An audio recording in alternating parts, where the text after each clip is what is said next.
Hello, everyone, and welcome to another edition of the American Scouser TV Fantasy Premier League show. I am your host, Gally, here from Western Massachusetts, and I am joined by my co host, who is getting ever so close to catching me in the standings, the Polish Prince himself. Matusz, how are we doing? Doing well. Off of a pretty great game week again, more green arrows. So I think this is the week though where it's all going to take a dive. So I'm excited to get into it.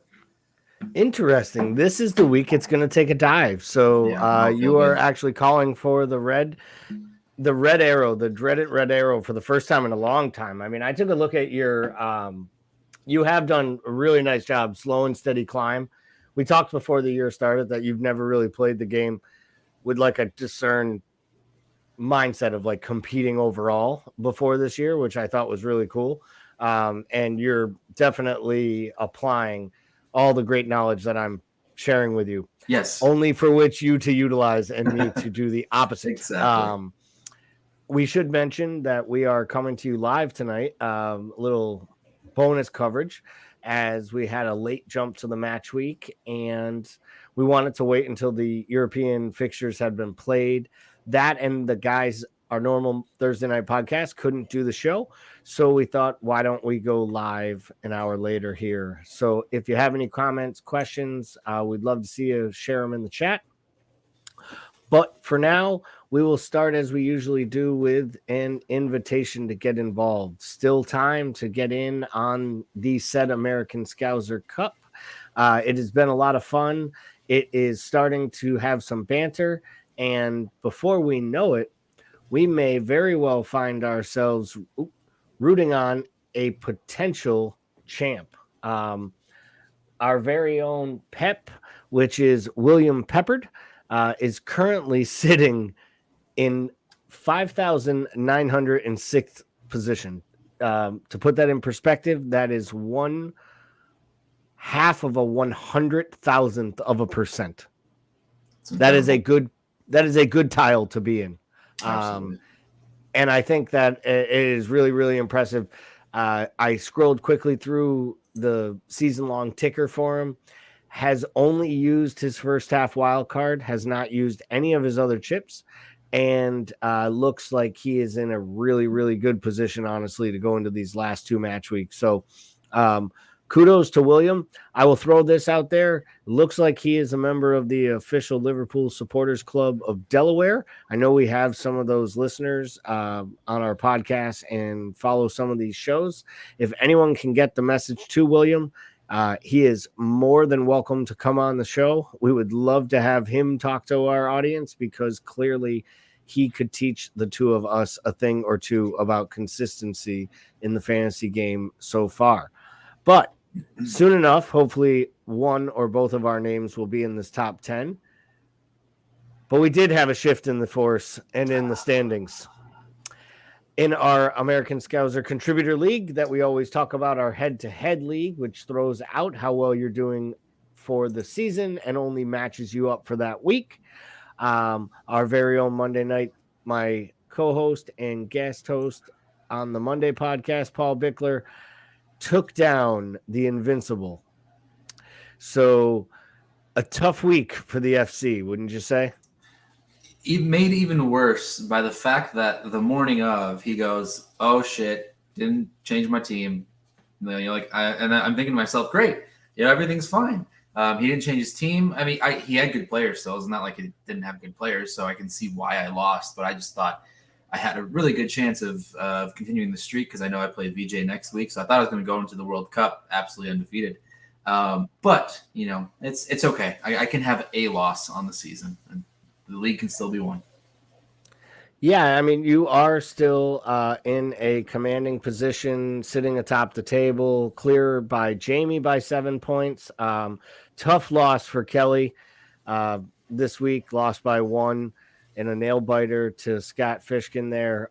That was a tough one for her because she thought she was going to kind of push on and get the one to get a little bit closer to you, get within 6 points, and maybe put some pressure on you. But we'll have to see how that goes. But let's get into talking about a little bit about last week and more about what our strategy is going to be. So, a new graphic here, one we haven't looked at before. This is kind of a fixture ticker. A lot of different fantasy sites out there will have these. You can usually run them based on strength of defense, attack, or overall. So, I've cut this one down to just the 2 match weeks because we have the unlimited transfers coming out of the World Cup leading up to Boxing Day. So, Yep. little surprising to see Everton at the top when I do realize, though, how well they've played defensively. In fact, they're starting to score some goals and they have Leicester and Bournemouth. It makes a little sense. Anything on here jump out at you? Will any of this dictate moves or thoughts around strategy you might think about leading into this last couple weeks? I think the movement on fixture difficulty has kind of passed. I think the last 3 to 4 match weeks were a big moment to really focus in and hone in on what you're looking at for fixture difficulty. I think where we're at right now, there's not going to be a lot of movement one way or another for most players, because the guys that they have, they'll probably feel comfortable playing out the last 2 match weeks, because that's kind of how I would assume a lot of players took the last 4 weeks, is to set themselves up for these last couple weeks before the World Cup, before you get your unlimited transfers. The only thing that I could find that could be a little bit sneaky coming in is United's fixtures. They look pretty good, and United players aren't owned by too many people in the game. And so I think if you have a combination of Dalot and Rashford potentially for these last 2 game weeks, you could find some differential there that could help improve some of your standings if they play a good last 2 games here. But otherwise, I don't think any of the fixtures really have dictated how I would go about this week, just because I kind of was already planning for these last 2 weeks over the course of the last 4 match weeks. Yeah, and I was in the same boat. I mean, I've had a little bit of movement. I think there's some things that could jump out here. Like, I don't love Newcastle's fixture against Chelsea, even though I think it'll be competitive. I don't love that. So if, say, I end up with the triple Newcastle, I might utilize a transfer or even 2 on that match week 16 to move off of a Newcastle player and say move on to someone, maybe a Palace or even some City players, because I think they will run roughshod over Brentford in that last match, because I think that will be one of those matches where the guys who play for City in that match will want to really put a marker down, because they'll probably be a little bit more of the fringe. I'm a little worried, I will be honest with you, about pre-World Cup rotation, like players and managers, like anyone right now that has anything at all that they feel they're not playing these last 2 matches out of fear of missing out on the World Cup. I mean, we've seen so many muscle injuries in the last 2 weeks alone. And, some of these guys are being asked to play their 7th, 8th match in 20, 25 days. So I'm a little nervous as a Harry Kane owner. I know they can't afford not to play him against Liverpool and Leeds. Right. And, you'd be an idiot not to play Harry Kane against Leeds. It's almost can you captain anyone but Harry Kane against Leeds? I know that Son's not there, but it sounds like Kulusevski will probably be back in some form this week, even if from the bench, and then probably definitely fully fit for Leeds. So I think there are some 2-week scenarios. What you don't see on here anymore is a lot of red. And I think that just shows how mediocre this league right now is from top to bottom. There's not that far of a difference from, 20th position to 5th. And there's some really good teams inside those spots, which is great for the neutral. And I think for fantasy players, it means you really do have to pay attention to who your players are playing against and make sure that you're putting players in that are in a maximum position. So I think for me here, I think Everton is intriguing sitting at the top of this ticker. I agree with you on United. When we get to talking about some of the players that we like, we'll hear you've already hit on one of my differentials. So I definitely love the shout on Rashford, though he won't be coming into my team. But I do really like it. I can't. Anytime I have United players, other than Bruno Fernandes during the great run from the January he got purchased. I can't remember a United player sitting in my side that didn't destroy it. And I had Mason Greenwood last year when the season began, and I felt like it was basically the reason my whole entire season went into the toilet. Like I was basically vilified for having that trash as part of my side. So that basically just lets you know kind of where I stand on the United front. So let's take a quick look here. Transfers in. We always do this. 2 weeks in a row. I think it's 3 weeks in a row on this graphic. Our buddy Miguel Almiron has been on there. Still sitting in your side, watching you skyrocket. Still probably looking through the window, like with the sad puppy dog eyes, like take me home. At my team, seeing that he was in my side up until about 15 minutes before I wild carded out 3 weeks ago, which still makes no sense to me. Other than the Almiron, any other big surprises here, shocks, things that other players you thought would have been on this list? I think maybe Rashford would be one that I thought might have made the list. If there was a United player that was going to make it, I would go for Rashford over Dello. But I'm not surprised that we have a United player in there just because they have been playing well and they've been a lot better defensively this year under Ten Hag after the first couple of weeks. So Dello is definitely a good shout. I think Callum Wilson's to be expected after you have any guy go for 4 returns in a game. He's going to be the most transferred in player. And I think people are getting to the point where a triple Newcastle is the way that a lot of people are going to want to line up. And I can see a world where post-World Cup, you see a lot of teams with triple Newcastle, City, and Arsenal kind of have 9 of your 11 assets be from those 3 teams. And then just try and find a couple differentials in your other 2 spots or rotate a couple of those, like 1 or 2 of those guys every once in a while. So aside from that, everything else makes sense. I think De Bruyne, we're still seeing the Mo to Kev and Kev to Mo situation. People are just kind of going back and forth on those 2 throughout the year. I know Mo returned, but I think people are still frustrated given that it was Leeds. And there probably should have been a little bit more of a return against Leeds for Liverpool in general. As Liverpool fans, I don't really think we want to talk about it that much, but it's part of the game. It was really disappointing, and you move on. So yeah, I wasn't obviously the Mo to De Bruyne thing hasn't worked. Obviously, I went Mo came out of my wild card. I went with the premium, and I didn't have De Bruyne. And I was able to fit Foden in, which I thought was great, and we'll get to that in a minute. As far as Almiron goes, like it's not even anymore about wow, this guy is really hot. I mean, at this point, I think he is the 4th highest scorer in the entire game, only behind Haaland, Kane, and De Bruyne.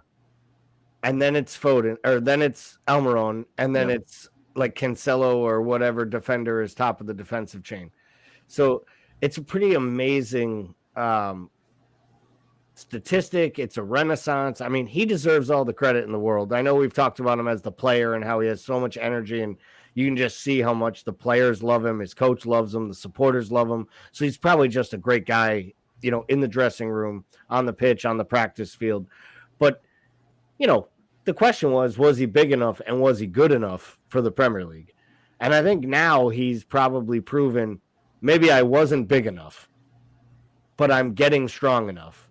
But I've always been good enough. Because I don't think there's any question that there is a playmaker that is Premier League level quality inside of him. But we all know, came from a small club in South America by way of America, which is never going to help you on your breakthrough. And hey, Americans, get over yourselves. Stop whining about it. You got a long way to go. There'll be a time. This is how it works. There was a time that we laughed at every European basketball player that came to this country. Now they go at the top of the drafts, the best players in the league, and the world catches up. So maybe we can catch up to the world. When it happened in those countries, when they stopped being so arrogant and realized if we want to be like American basketball players, we have to train and play like American basketball players and not Euro players. And then they came to America and they dominated. So maybe we can start training like European footballers and we can go play at a level. But different soapbox, I think, for a different night. But it does make me feel better to get it off my chest. I love the Wilson shout here. I'm thinking about making a couple moves, might make a team construction. I think Kelly is definitely going to, because she's in the need to replace Tony boat this week with his red card or his match suspension for his yellow card accumulation. So I think she has to make 2 moves to get to Wilson. I think she has 2 free transfers. I'm not 100% sure. So I think that will be her move. I know she was talking about it the other night when we were kind of chatting about it over dinner because we're losers. But the Trossard one is a little shocking to me. I got to be honest. I know his XG numbers are really high. I know since the De Zerbi took over as manager, they've looked more threatening, but still haven't scored. They just don't score enough goals for me for a side that has better defensive fixtures, it feels like, than they do offensive fixtures. Yeah, especially, I mean, I think what people they're reacting to the Chelsea match, which is, I think it's fair and it makes sense. And he's still in that 6.9 range, or that 6.5 to 7 range, where, if you have someone like maybe like Madison that you want to go off of, or you're trying to find someone else in that little bracket, because I feel like if they do start scoring goals, he's going to be a great pick again. And I think that thrashing of Chelsea was more of an anomaly than what we should expect from Brighton offensively over the next 2 weeks at least. I mean, and maybe after the World Cup, after De Zerbi gets some more time with them, we'll kind of see how that goes. But yeah, I think part of it is just going off of that Chelsea result. So we move to our outs. Top of the list, of course, Ivan Toney was owned by a high percentage of players in the game at just over 7 million. Loses out. He's done a great job scoring. Hasn't scored as many goals from open play, I think, as people expected, because, well, he doesn't miss penalties. And now he's, he went from being just the best penalty taker in the world to maybe being the best free kick taker in the world on top of penalties. It's pretty amazing. I think he has 11 goals this year, and 7 are penalties and 2 are free kicks. Plus that one against United that bounced off his face. So, I mean, literally, I think he scored 1 goal off his foot in open play. He is top of our players going out with the 1-match ban and then the match against City to follow. If you were a Toney owner, where would you be looking to put that 7 million or so that you have, barring that you don't have extra money in the bank? If you have one move, I hope you have at least 0.1 in the bank, because if that gets you Wilson, if you don't have that 0.1 and you're stuck on 7.4 and you need another forward in that situation, you're probably looking towards someone. Maybe, I mean, I know you might hate this, but maybe Dominic Solanke, because you've got Leeds and Everton for Bournemouth to end these next 2 game weeks up until the World Cup. Because other than that, I don't see anyone else that would really fit their bracket. If Villa didn't have as challenging of fixtures, I'd say maybe Ollie Watkins just a punt for the last 2 weeks. But I think if you're in a position where you have Toney and you don't have any extra money in the bank, I'm probably just going to bench him and maybe get that 0.1 elsewhere for this week. Maybe drop down from a Zaha to an Almiron if you don't have him yet. That's an extra almost 2 million. But then it kind of nets you the last week before the World Cup. You take a punt on whatever forward you like best for that last match week. Because especially if you don't want to take a hit, I don't think it'd be worth it to take a hit for 0.1 of a difference. I think something I've learned this year is that last year, the year before, if I just needed 0.1, I was so apt to take the hit because I felt like I really needed to make the move. I try and stay away from that now and kind of see if there's got to be a significant difference in money for me to take a hit to want to justify that. So I don't know if necessarily a 0.1 play is going to be most worth it for you. So that's kind of long answer short. I would probably move to whoever I just said that I forgot already. Because, I don't know if there's that many good options. That's the problem with, we've gone through such a weird ebb and flow of we started so heavy on the back, and then we focused heavy on forwards, and now it feels like our forward options are crap again. And it's just like I don't even know where to go from here. I'm sitting on Mitrovic, Darwin, and Holland, and I have no idea what to do. I'm losing my mind for this week. So I feel like if anything, Solanke would be okay. I mean, I went off of Solanke last week in my double move, so I don't know if I'm going to bring him back for this week. But yeah, I think that maybe if you don't have any in the bank, I think that's where you go. Yeah, I had written down some names. I think it's Wilson, Solanke. I think if you're looking for a differential and you can afford it, I think that, I think the Everton fixtures are good. And I think that Dominic Calvert-Lewin looked back a little bit closer to himself. And I think as soon as the goals start going in for him, he usually scores them in short bunches. And he is going to be their threat. Like once it starts, it's his job. You know what I mean? Like he'll go back to penalties. If Lampard's smart, he tries to build their offense around him because, when we last saw Dominic Calvert-Lewin play football as a footballer and not a model taking pictures about a guy who used to play football, he was actually on his way to being, a regular English international and Harry Kane's understudy as the number 9 for England. Well, I mean, other than Tammy Abraham, before Chelsea decided he wasn't good enough to be a number 9 and then went on a search to buy number 9s all over the world. And the best player that they have is Roma playing number 9 for them. I find it comical. Sorry, Chelsea supporters, but it's great to laugh at you. Phil Foden, number 2 on the list. What do we do with Phil Foden, people? He must have done something to put himself in the doghouse with Pep, because I found it so weird that he couldn't get more minutes this past weekend. I feel like if you're City in that situation and they played a really close game, if you're looking for some offense and Foden's not coming in, he did just play 90 in their last Champions League match. Yes, was it yesterday? Day before, whatever it was. So I don't know what you do. That's a tough one. I mean, that's my concern. He played. Yeah. I'd say if you're on Foden right now, probably the easiest move if you don't have him is Saka, because Saka is healthy. He subbed on today for in their European League match, or Europa League match. So I feel like that would be the easiest move. Kind of just go from one to the other. But I don't know. I don't know what to do in your case, man. It's weird. Yeah, it's driving me nuts because, I felt great when I picked him up. I won't lie. It was like my way of being like, wait, I get 3 premiums and arguably City's best all-around attacker statistically all year long. Like I can fit that into one side and still have Cancelo and playable bench. Like this is I can't believe I figured out how to get Foden.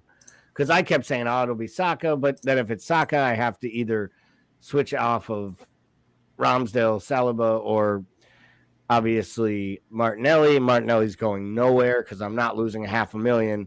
I mean, I waited all year to gain that 2 or 0.3. You can only gain 0.5 on a player, but a player can still rise more than $1 million.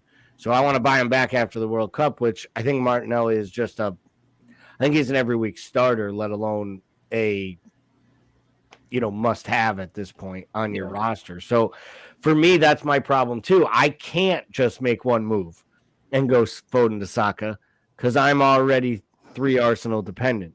So I'd have to make 2 moves, which I wouldn't be opposed to moving from Ramsdale to Saka to Sanchez, because to be honest, I will probably play Danny Ward this week over. I will probably play Danny Ward this week against Everton over playing Ramsdale against Chelsea, even though Chelsea has struggled.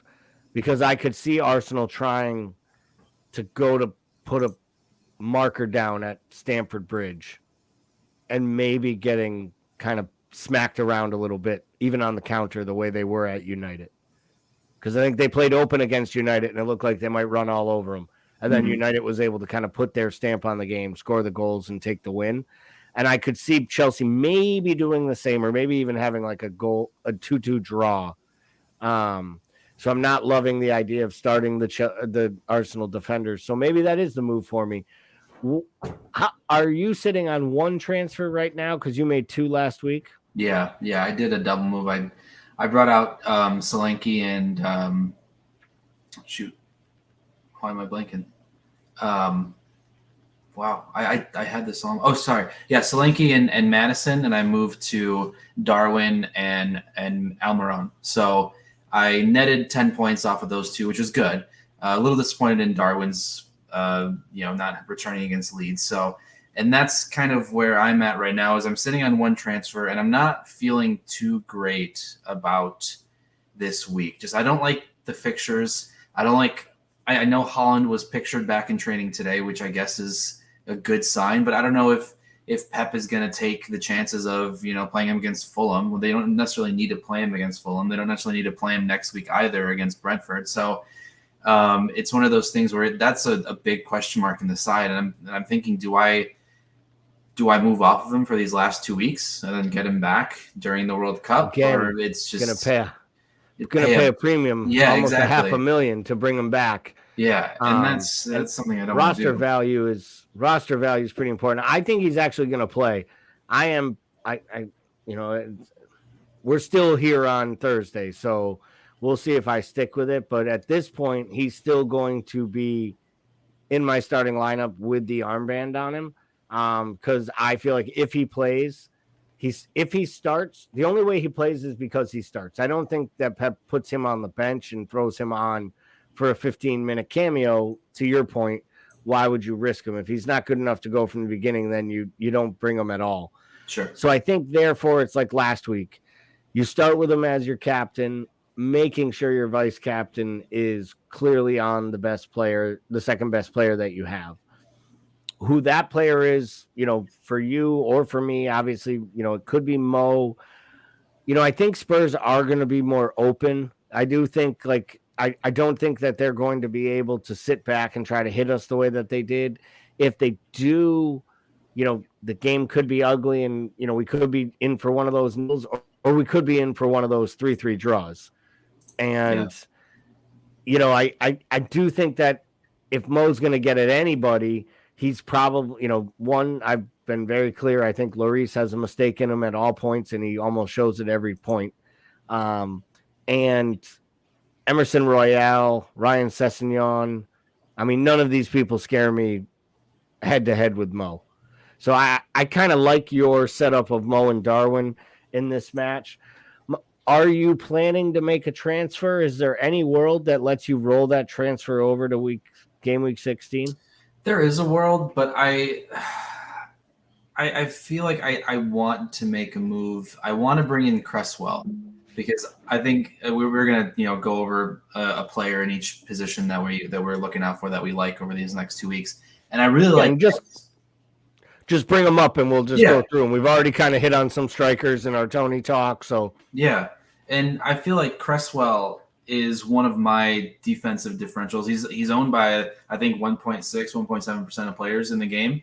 And West Ham has looked a lot better recently. And Cresswell is a very, very attacking-minded wing back for them. So I think with Crystal Palace at home and Leicester at home, I feel like those are both two really good fixtures to get either a clean return or an attacking return for Cresswell, depending on on how the rest of the team lines up. But that's one guy that I'm thinking about bringing in, because Perisic is sort of just rotting on my bench at this point. I know we talked about Perisic a while back, and I'm a little over the wing back roulette that Conte has. So I think with Fulham at City, I'm not going to play both Mitro and Pereira the way I have been the last couple weeks, and that then will allow me to do a 4-4-2 with Cresswell, and then I'll have Zaha come in. But then that's weird, because then I have Zaha and Anderson up against Cresswell, and then it just kind of why would I try and take in a defender for a clean when I need the midfielder to score and take away that clean? So what's the point of that transfer? So I know shouldn't always look at it that way. So I don't know. I'm also thinking about weirdly going to Gundogan, because I feel like out of any mids right now for City not named De Bruyne, I feel most confident that Gundo will play, and he has some serious potential for return if he plays in a more advanced position, which he has in the past.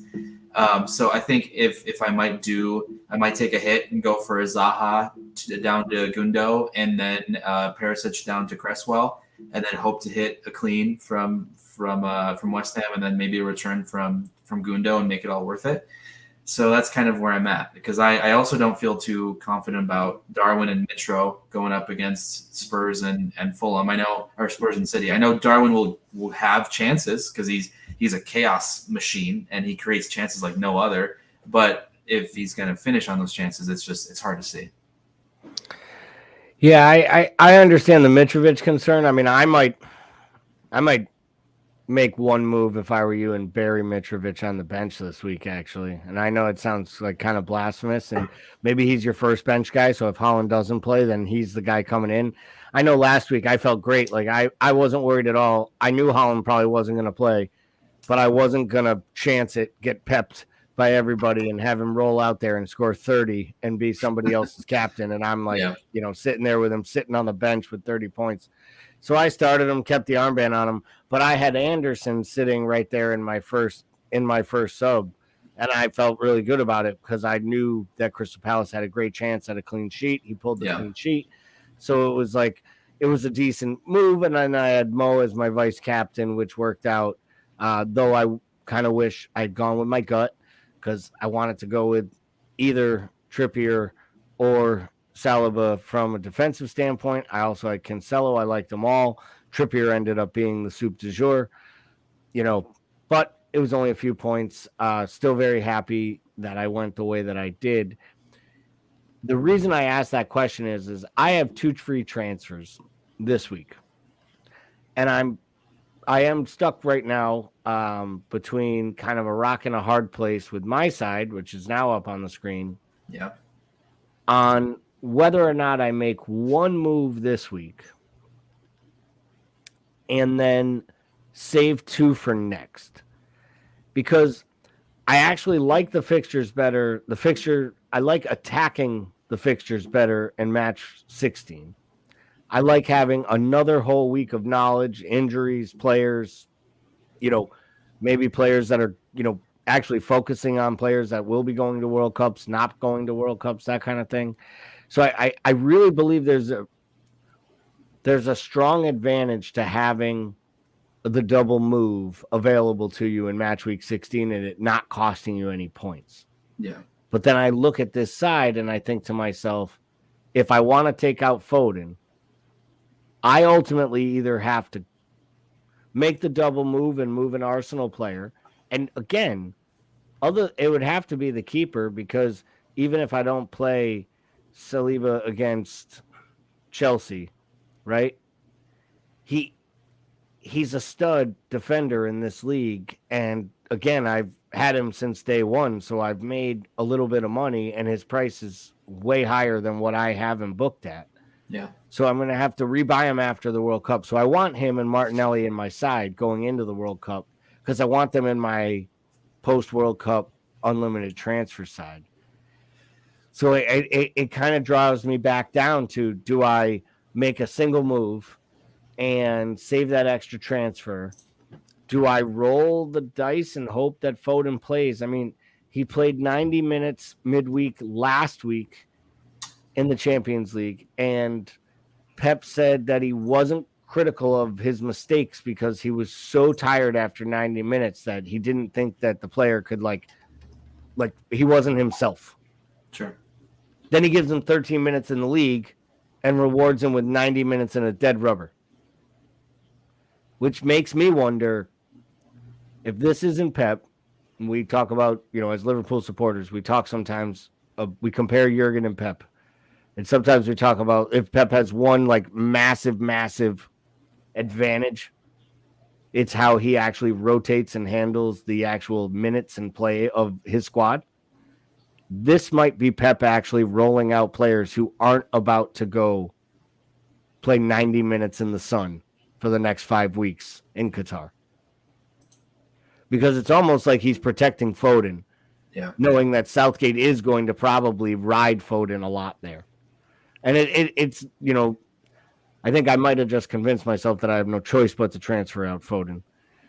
So do I gamble and go down to Almiron and bank the money and then come back next week with a double move and really attack it, bring Archer up, bring Bueno up, and just attack the fixtures, bench Eze, bench whoever I don't want to start?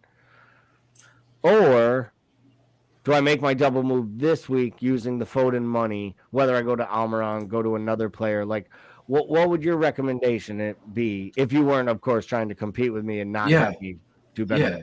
No, I feel like looking at that, do you have any money in the bank at all, or are you at zero? It's minimal?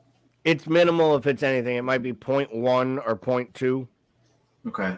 Because I think looking at this, if it would be interesting if you did a double move by bringing Foden down to Almiron and moving Archer up to Wilson.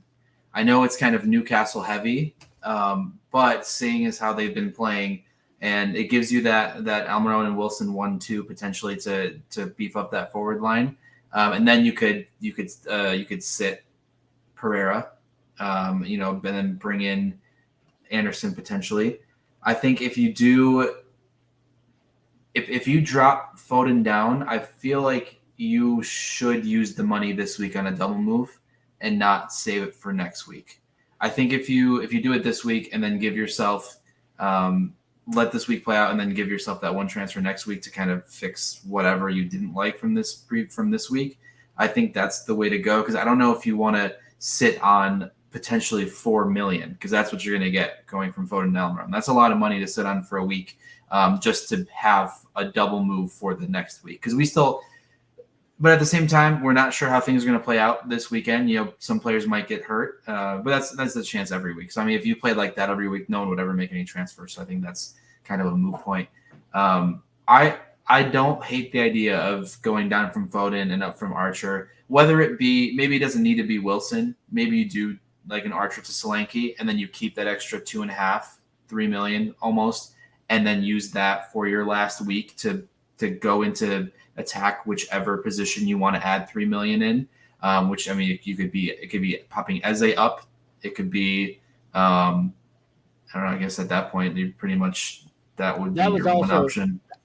That was another one of my ideas to throw out to you. Do I need 3 players on my bench? So why mess with Archer? Why not just leave Archer sitting there at 4-3 or whatever cheap price he is, and bump, if I'm gonna go Foden to, if I'm gonna make the double move now, would I be better making the Foden and Eze improvement? Like, I'm pretty comfortable with the defense how it is. I don't feel like I really need to do anything with that back line of 5. Yeah, I like that's a great back 5. You don't need to do anything there. And so and nobody's dropping Andreas, nobody's dropping, and I'm not dropping Salah and Martinelli as we talked about. So it's almost like it's Foden, it's Eze, it's Archer, and possibly Ramsdale if I wanted Saka. Right? And that's still the move too. I could go, but there I'm really making a move to get Saka. So do I really believe that over 2 match weeks Saka is that much of an improvement? Because there's a very good chance that Arsenal's keeper will do better than Brighton's over 2 match weeks. Yeah. And if I'm only going to play him in 1, it's like these are the moves that I don't think people recognize when you're actually like trying to weigh them. So I think after our conversation, you might have steered me a little bit. At one point I was going to gamble and keep Foden in my side, but I'm feeling more and more like it's not a solid play. So maybe it's Foden down to Almiron, and then, or how vice versa, and then, I mean, I might be able to squeak in Mason Mount, and that in itself, like, he's a guaranteed starter. He creates when they do anything. It's usually him. I'm just trying to think. Leicester doesn't have terrible fixtures, so I could go to Madison. Yeah. The Are there Mount. any other players I'm not thinking of in that 8 million range? Are we missing somebody? That's pretty much. I mean, while Luis Diaz is still hurt, that's all you have in that 8 million range. Um, I don't know. Mount is interesting. I don't know if I like Chelsea's fixtures with Arsenal and Newcastle. I feel like you'd be if that's kind of where you're thinking, then Madison would make more sense based on with you saying you're attacking the fixtures. If I'm attacking the fixtures, I'm picking Madison, who plays against Everton and West Ham, over a guy that's playing Arsenal and Newcastle. Yeah. Because that's just it for me. I don't know if I have enough faith in the Chelsea attack to take that money there. For what it's worth, I think Brighton's fixtures defensively are also better than Arsenal's, because Brighton's got Wolves away, which seems like a guaranteed clean at this point, and Villa at home. And so, depending on, we've got Mr. Unai Emery coming back in the league, so we know his style of play. Who knows how he's going to shape up with that Villa team? They're most likely going to sit back a bit and try and counter. So in that kind of situation, I think that helps Brighton's case defensively. So I think if you wanted to go down to Sanchez from Ramsdale and then bump Foden to whatever, then that could be a good move, because I think Sanchez over the course of these next two games is going to outscore Ramsdale, actually, is in my opinion. Because I think Chelsea will score. I think Arsenal will win, but it'll be like a 4-1, 3-2 situation. So I don't think Ramsdale keeps it clean, and then Arsenal plays Wolves away, which most likely a clean. I don't know. I like Brighton's next two fixtures defensively more than Arsenal's. Yeah, I guess it just comes down to is Saka. It's almost like making two lateral moves there, where I almost feel like making a move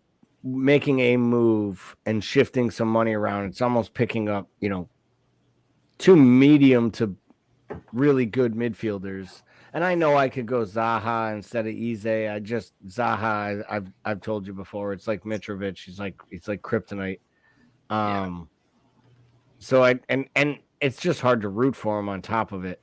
So I don't know if I could make that move. I think it'll most likely end up being, and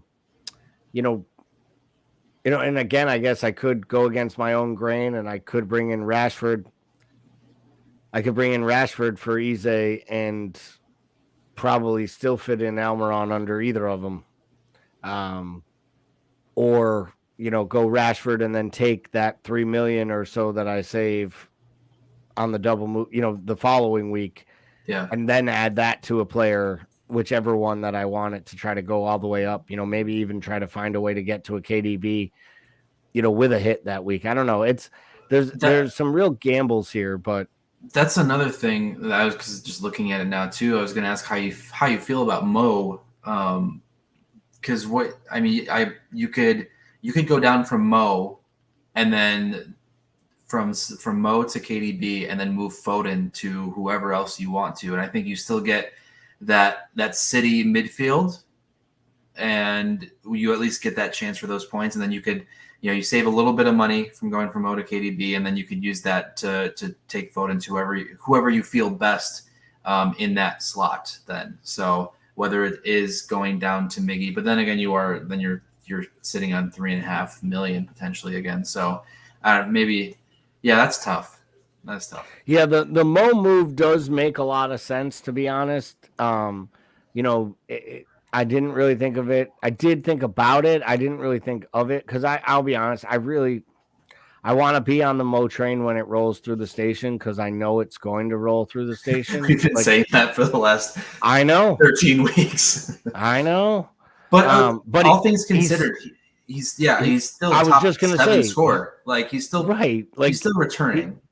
He's a top 15 overall player in the game. Now he's not probably worth the most, the highest payroll, but he is a top player, and he is giving great opportunities, and he's getting more and more of them. So there's part of me that is like, with my luck again, this will be the match where he breaks out with a hat trick and looks like Mo.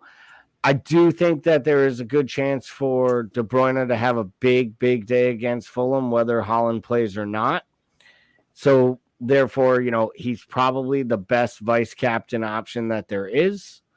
If you're going to put the armband on Holland, assuming that he'll only play if he starts with last week's strategy in play. So there's kind of the thought of me there that says maybe you go that route. As far as midfielder, maybe I'll end up dropping all the way down,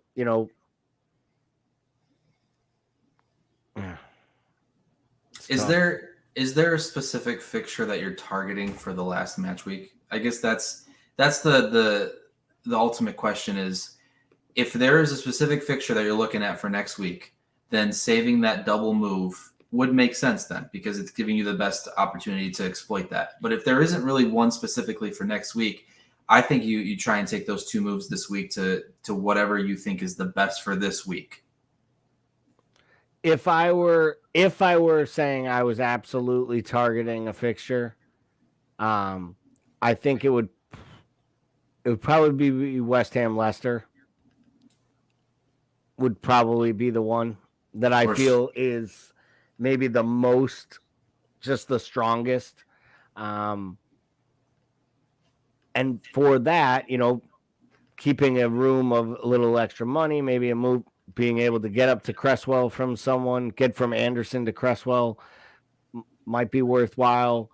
That would be the only one. I think ultimately at the end here, what I've come to grips with is that the plan will be to move off of Foden this week, decide on who I believe that best midfielder is. If it's going down to Almiron, I think you're right. I don't think I can just leave $3.5 million in the bank.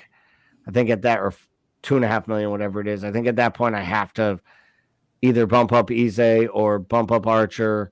I could take Archer to Solanke and sit Eze, Bueno, and Andreas and start Solanke. I could get him up to, there are some moves there that allow me to use a little bit of the money and still leave enough to make a targeted action move for the final match week. Luckily, I have a healthy side that is... Yeah, you're not forced to make any extra moves. Yeah, I don't have to make a move this week if I really don't want to. I don't even feel that bad about some of the players having to play off the bench.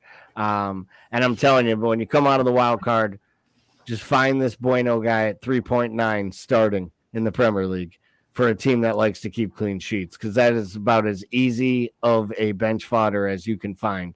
Anyone still sitting on Nico right now is just waiting for those unlimited transfers and picking up a couple 0.2s.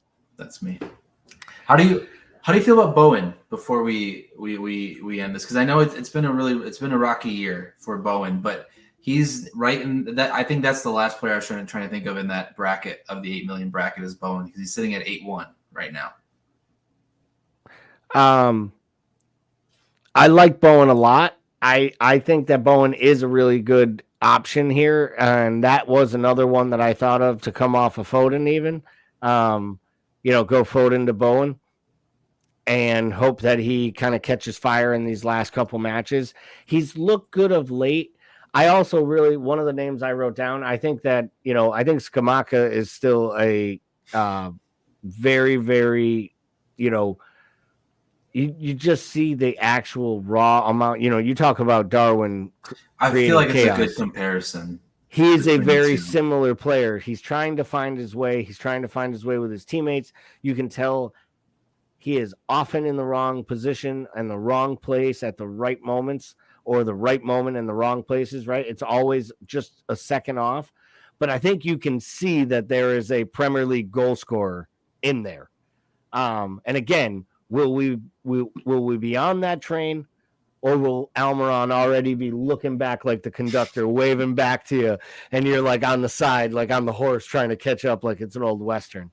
And honestly, I would probably be the homeless guy eating beans out of a can in the back of the train, watching as my score plummets and my co-host rise. So, best of luck to you, my friend. You as well. May you fall at least 5 points behind me so I can have one more match week. We will be doing the shows leading up to and out of the World Cup. We will do the shows during the World Cup, and we will focus around reviews of the players so far, teams to target. And then as we lead up closer into December, our shows will talk a little bit more at that point about the actual strategy around building a team. So, as always, if you haven't already, please check out the YouTube page, like, share, subscribe, leave us comments. We really appreciate all the feedback. Let us know. Do you like the live format? Would you rather us do the pre-recorded and try to get them out earlier in the week? We're finding it's easier to do the later podcasts live because it gives us the opportunity to get the game weeks to end, see the midweek matches. But we would love some feedback on that. And for all of us here at American Scouser, we appreciate all of the follows, likes, shares, and all the interaction that you all do with us all the time. And thank you very much. I hope you all have a great week. And we will see you next week.